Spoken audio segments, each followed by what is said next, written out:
저는 우리 로고스 교회가 어떤 죄인도 담을 수 있는 교회, 어떤 개성이 강한 사람도 함께 할 수 있는 교회, 그리고 교회를 향해 쓴소리를 하는 분들을 경청하고 그들의 의견을 존중할 수 있는 교회, 그런 교회가 되기를 늘 기도하고 있습니다.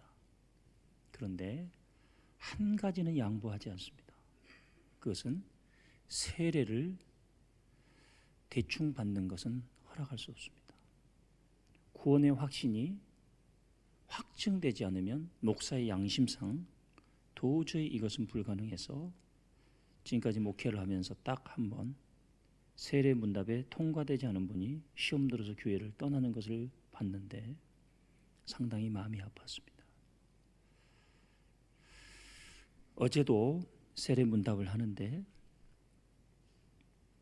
여러분들께 드리는 질문이라고 생각하고 답을 한번 해보십시오. 오늘 밤이라도 이 세상을 떠난다면 천국에 갈 확신이 있으십니까? 예. 확인 질문 들어갑니다. 첫 번째 질문은 진단 질문이고 두 번째는 확인 질문인데 군대에서는 확인 사살이라고 하죠. 천국 문 앞에 섰는데 예수님께서 하은아 너는 죄가 많아서 안 된단다. 지옥으로 가라. 그러시면 어떻게 할 거니? 물었더니 그래도 들어가게 해주세요. 사정을 한답니다. 그게 사정해서 될 일입니까? 천국에 들어갈 확신이 있었고 문 앞에 섰는데 예수님께서 아니면 베드로가 아니면 아브라함이 나와서 너는 죄가 많아 지옥으로 들어가거라 그렇게 말씀하시면 뭐라고 대답하실 겁니까? 어떤 분은 저는 예수님 믿습니다. 예수님이 뭘 믿는데? 그랬더니 아니 믿는다니까요. 아니 뭘 믿는데 뭘? 오늘 본문은 3절 무릇 그리스도 예수와 합하여 세례를 받은 우리는 세례가 뭡니까? 제가 세례 문답을 하면서 반드시 빠뜨리지 않고 하는 질문이 있습니다. 그 중에 하나는 세례가 뭡니까? 세례를 받는데 세례가 뭔지를 모르고 세례를 받으면 안 되겠죠. 가장 쉬운 핵심적인 단어는 나는 죽고 예수님이 내 안에 사시는 겁니다. 나는 죽음으로 예수님과 연합되고 부활의 산 소망으로 예수님과 연합되는데 그것은 예수와 합하여 라는 단어를 로마서에서는 사용하고 있습니다. 다시 6장 3절 무릇 그리스도 예수와 합하여 세례를 받은 우리는 그의 죽으심과 합하여 세례를 받은 줄을 알지 못하느냐? 세례는 죽으심과 하나 되는 겁니다. 내가 죽는 겁니다. 세례는 나의 무엇인가가 죽는 겁니다. 무엇일까요?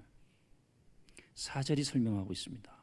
그러므로 우리가 그의 죽으심과 합하여 세례를 받음으로 그와 함께 장사되었나니 그의 죽으심과 합하여 세례를 받음으로 그와 함께 장사되었나니 예. 주님과 함께 장사되고 죽는 것을 의미한다고 말씀을 드렸습니다. 세례를 받을 때 왜 물을 3번 성부, 성자, 성령의 이름으로 세례를 베푸노라고 할까요? 우리는 물의 기능이 씻는다라는 의미, 죄를 씻는다라는 생각을 하시는데 잘못된 생각입니다. 원래 예수님 시대 세례는 물속에 완전히 침수했다. 들어갔다가 이걸 침례라고 하죠. 그래서 전통적인 방식의 세례식을 하는 교회들은 이 단상 쪽에 돌로 만든 한 사람이 들어가서 온몸을 다 담그고 나올 수 있는, 제가 미얀마에 갔을 때 선교사님께서 세례식을 준비해 놓으셨습니다. 미얀마 현지 학생들을 가르치시고 복음을 전하고 구원의 확신을 갖는 자들이 파송한 교회 담임 목사가 올 때를 기념해서 세례식을 하는데, 거기에는 세례터가 있었습니다. 세례터가 우물에서 물을 끌어올려서 사각으로 된 제법 넓은 세례터가 없으면 강가에서도 봤는데, 어떻게 하냐면 제일 깨끗한 옷을 입고 제가 서고, 그 다음에 세례 받을 당사자가 서고, 선교사님이 그 옆에 서서 어깨를 잡고, 당사자는 코를 막고 눈을 감습니다. 그러면 물속에다 푹 담굽니다, 사람을. 그리고 딱 꺼내서 성부와 성자와 성령의 이름으로 세례를 주노라. 씻어내는 개념이 아니라 물속에 들어가는 건 죽었다는 것을 상징합니다. 그때 묘한 장면들이 있습니다. 지금까지 전 세계적으로 세례받다가 죽었다는 사람 들어보셨습니까? 세례받다가 물에 빠져서 죽었다는 사람 본 적 있습니까? 세례받다가 심장마비는 있을 수 있지만 아직까지 세례받다가 심장마비 있었다는 얘기도 못 들어봤는데요. 그 학생들을 딱 잡았는데, 어깨를 딱 잡고, 이쪽 예를 들면 왼쪽 어깨는 제가, 오른쪽 어깨는 선교사님이, 그리고 탁 담그는데요, 온몸을 다 내려오는 학생들이 있어요. 너무너무 가벼워요. 본인은 다 꺼내기도 편해요. 그런데 어떤 애들은 절대 죽지 않는데 얼마나 몸에 힘을 주는지. 동남아에도요, 뚱뚱한 애들은 뚱뚱합니다. 그거 몇 명 담궜다가 꺼내면요, 허리가 아파요. 그 짧은 1초, 2초 안에 바둥바둥 거리는 애, 놀래서 손을 떼서 물을 먹는 애, 그걸 보면서 이게 과연 내 모습이 아닐까? 예수님 앞에서 믿는다고 하면서 세례를 받는다는 것은 죽었다는 의미인데, 여전히 두려우면 아둥바둥하고, 여전히 기분 나쁘면 발딱발딱거리고, 무엇으로부터 죽었고 어디에서 죽었는지 어떻게 알 수 있단 말인가? 예수님의 죽으심과 부활과 우리의 죽으심과 부활은 본질적으로 다릅니다. 예수님은 생명 자체가 죽었다 사셨지만 우리는 그의 죽으심에 참여하는 겁니다. 그리고 가장 중요한 것은 그 사람이 육체의 부활은 우리가 염려할 일 아닙니다. 작년에도 말씀드렸다시피 이미 미국에서 의학적으로, 과학적으로 심장이 멈춰서 죽었다가 다시 살아난 사람들에 대한 연구가 활발히 이루어지고 있고, 뉴욕타임스가 이것을 기사화했습니다. 그 학자가 제프리 롱이라는 학자부터 시작해서 정신세계에 대해서 연구하고 또 신경정신과 의사들을 중심으로 이 부분에 대한 과학적인 증명들이 이루어지고 있습니다. 저는 육체의 부활을 믿습니다. 아멘 안 하신 분들은 안 믿으신가 본데. 근데 육체의 부활은 우리의 영역이 아니고, 우리의 책임이 아니고 주님의 책임이고 주님의 영역입니다. 할렐루야. 그건 하나님의 영역이에요. 오늘 예수 그리스도를 믿고 세례를 받고 그의 죽으심에 참여한 사람들은 반드시 그 증거가 있으니 그것이 뭐냐면 삶의 방향 전환입니다. 나의 물질관 죽고 예수님의 물질관으로 전환됩니다. 나의 인간관계, 나의 야망, 내 죄악, 욕망, 자기의, 이게 다 죽고 예수님과 함께하는 예수님의 생각으로, 예수님의 말씀으로, 예수님의 호흡으로, 예수님의 생명으로 사는 것이 부활입니다. 그래서 구원은 부활입니다. 같은 의미입니다.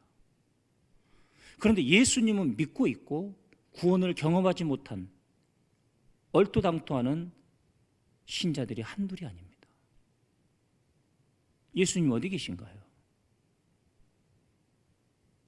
로마서 6장 4절 마지막 부분 보시면 하반부에 그리스도를 죽은 자 가운데서 살리심과 같이 우리로 또한 새 생명 가운데서 행하게 하려 함이라.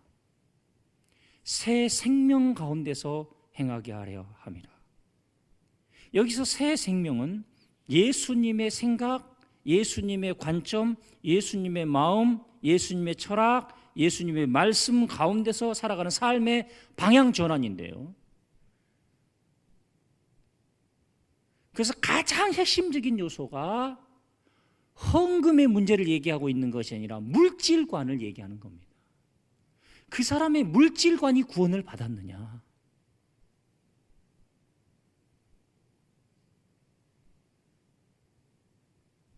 오늘이 부활절입니다. 어떤 의미인가요? 예수님의 죽으심과 부활이 내 삶에 어떤 의미인가요? 어떤 분은 진솔하게 저에게 물어요. 목사님, 저는 절기헌금, 부활절 헌금의 의미를 못 찾겠습니다. 예, 그러시군요. 기도하시면 알게 되실 겁니다. 20년을 말씀드렸습니다. 추수감사절 헌금보다 부활절 헌금이 많이 나오는 교회여야 한다. 1년을 먹고 살게 해주신 것에 감사한 것이 감사가 큽니까? 내 죄를 담당하시고 죽으셨다 십자가에 못 박히셔서 사흘 만에 부활하신 주님의 희생이 더 감사한 겁니까? 가치를 이야기하고 있는 겁니다. 자식의 생일, 조카의 결혼, 친구의 개업, 사업하다 어려움 당한 친구를 위로하는 일, 불쌍한 사람을 돕는 일, 그것과 예수님의 부활은 우리에게 어떤 의미냐고요. 삶의 방향의 전환입니다. 관점의 전환입니다. 가치의 전환입니다.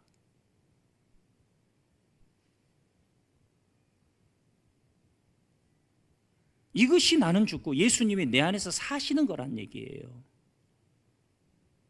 여전히 교회를 다니고 있으면서 물질의 노예가 되어 있고요. 자기 철학, 자기 방식, 자기의, 자기 생각, 이것으로부터 죽지 않으면 새 생명 가운데 행할 수 없고 살 수 없습니다. 결코 부활을 경험하지 못하고 종교인으로 살다 가는 겁니다. 새 생명 가운데 행한다는 것, 4절 하반부를 봤고요. 이제 5절을 보시면 만일 우리가 그의 죽으심과 같은 모양으로 연합한 자 되었으면, 항상 이게 먼저 따라와요. 또한 그의 부활과 같은 모양으로 연합한 자도 되리라.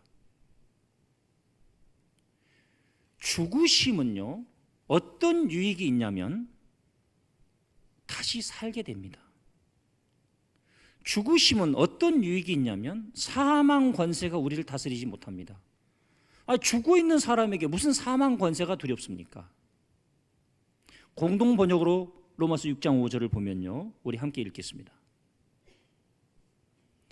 우리는 그리스도와 같이 죽어서 그분과 하나가 되었으니 그리스도와 같이 다시 살아나서 또한 그분과 하나가 될 것입니다. 아멘. 그리스도와 같이 죽어서 죽음으로도 하나가 되고, 죽음으로 하나가 되면 다시 살아나서 그분과 하나가 된다는 얘기인데,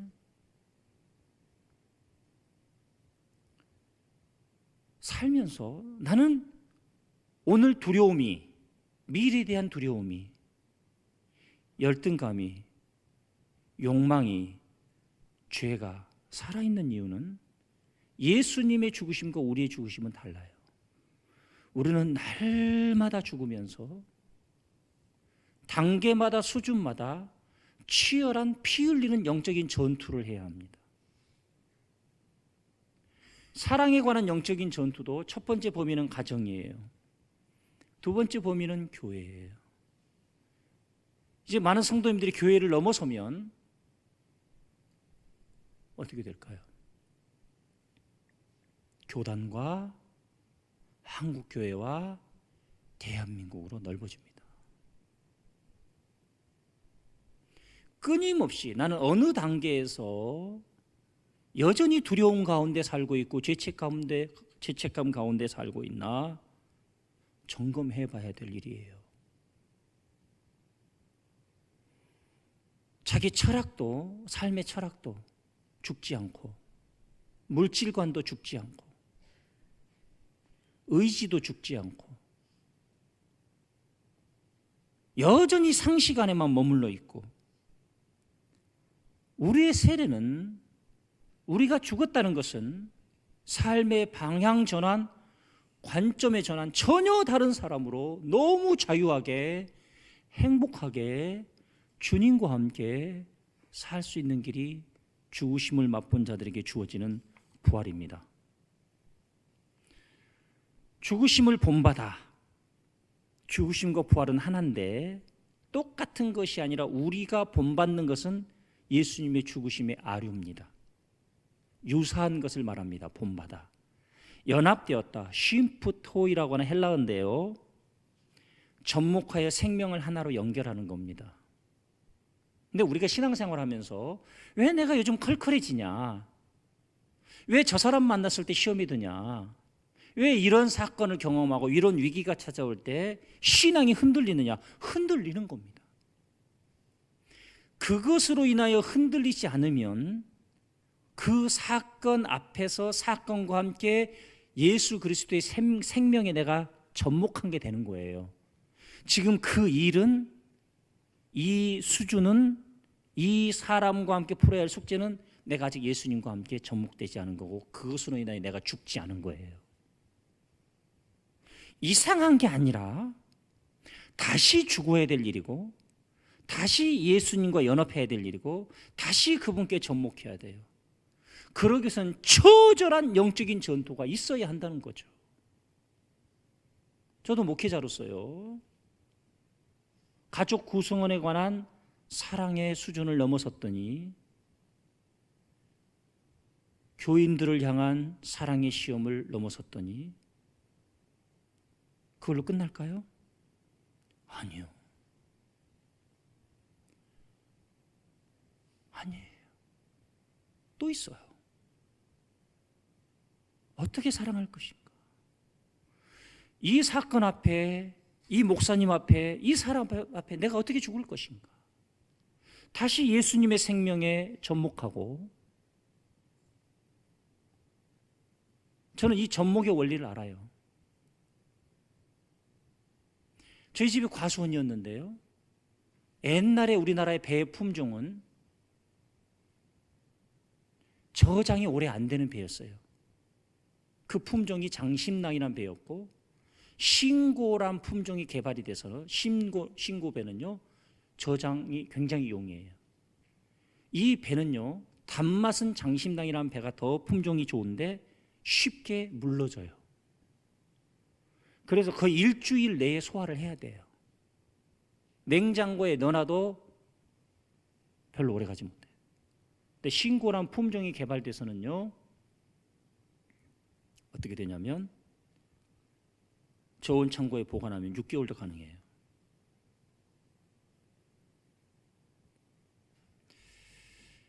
확신이 없으신 거예요, 아버님이. 그래 한쪽 가지에는 신고를 접목을 해요. 그럼 접목한 것에서부터만 신고 품종의 배가 달려요. 될까 안 될까? 배 가격이 어떻게 될지 몰라서 한 나무에 2개 품종의 배를 받습니다. 이제는 우리의 뿌리채 드러내시고 예수님과 함께 죽으시고 예수님과 함께 사는 것이 우리의 삶의 지금의 인생이 아닌 완전히 달라지는 신비를 경험하는 부활을 사는 사람이 될 수 있습니다. 그리스도의 죽음과 인간의 죽음의 차이가 있는데요, 도표를 보시면 인간이 되신 하나님의 죽음이 예수님의 죽음이고 죄인으로서의 인간의 죽음입니다. 두 번째로 전인적인 죽음이라면 우리는 도덕적이고 영적인 죽음입니다. 세 번째로 대속의 죽음이라면 죄의 형벌로서 당연한 죽음입니다. 우리는 당연히 죽어야 될 사람이 죽는 거고 예수님은 죽지 않아도 될 분이 죽으신 거예요, 우리를 위해서. 그런데 당연히 우리는 죽어야 돼요, 죄인이니까. 다음으로 그리스도의 부활과 인간의 부활의 차이를 보겠습니다. 예수님의 부활은 인간이 되신 하나님의 부활, 신성과 인성을 가지시는 분의 부활이라면 인간으로서의 부활이에요. 부활의 생명에 신성이 있었다면 우리의 부활의 생명에는 신성이 없어요. 세 번째로 생명 그 자체의 부활이 있다면 우리는 결코 주님의 부활에 참여하는 거예요. 성장과 성숙이 필요 없는 완전한 부활이라면 우리는 끊임없이 성장과 성숙이 필요한 부활이에요. 그래서 내일도 오늘도 피 철철 흘리는 영적인 전투 속에서, 세상 속에서 죄악과 그리고 나보다 앞선 사람과 올바르지 않는 방법, 그것으로 나를 따돌린 사람과 우리는 여전히 죽고 예수님께 다시 그 순간 접목하고 예수님의 생명이 우리 안에서 살아서 새 생명으로 주님과 함께 사는 것이 부활절이고, 이것을 매년 영적인 훈련을 받는 것이 고난주간이에요. 개인적으로 말씀을 의지하고 묵상해도 해결되지 않는 영적인 전투가 있다면 전 두 번째로 그 분야에 관련된 집중적인 독서를 합니다. 그래도 해결이 되지 않으면 시간을 정하고 특별 기도를 합니다. 그래도 해결되지 않으면 마지막 단계는 금식에 들어갑니다. 죽는 거예요. 딱 사흘만 금식하면 모든 욕구가 사라집니다. 딱 하나만 남습니다. 식욕만. 좋아 보였던 집이, 남들에게 커 보였던 차가, 남들에게 커 보였던 교회가 목사에게요, 이런저런 것들이 아무 생각이 없고 딱 하나 생각나는 게 흰 쌀밥에 김에 김치 말아서 한 입만 먹었으면 소원이 없겠다. 이게 죽는 거예요.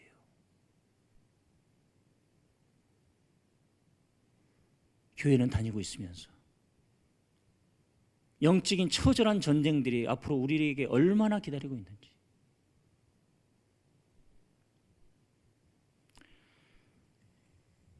고난 주간 아침 금식을 했는데요, 금요일이 되니까 너무너무 힘들어요. 12시 딱 돼서 점심 먹으러 가려고, 밥 먹으러 가자고 했더니 속도 모르고 어떤 목사님이 12시 반까지 식사하러 준비하겠습니다. 가도록 제가 그래서 11시 50분에 출발하도록 준비해 주십시오. 굳이 저는 그 속 없는 목사님이 새로 오신 송병걸 목사님이라고 말씀드리지 않겠어요. 이게요, 여러분, 뭐가 부러우세요? 누가 부러우세요? 안 죽어서 그래요. 죽으셔야 합니다. 그래야 다시 부활을 살 수 있어요. 이 부활을 경험하는 것이 반드시 죽음을 전제로 하고, 그럴 때 이것이 성결의 기초요 출발점이고, 내가 새 생명으로 다시 사는 길이고, 예수님 재림하실 때 신령한 몸으로 완성된다는 사실을 믿으시기 바랍니다. 기도하겠습니다. 아버지 하나님, 대한민국의 기득권 세력으로부터 부활을 허락해 주시옵소서. 아버지 하나님, 세월호 유가족들의 슬픔으로부터 부활을 허락해 주시옵소서. 로고스교회 성도님들 가정과 개인, 죽지 못해서 사는 인생이 아니라 죽기에 사망의 권세가 침범하지 못하는 사람으로 살기를 원합니다. 예수님의 이름으로 기도합니다. 아멘.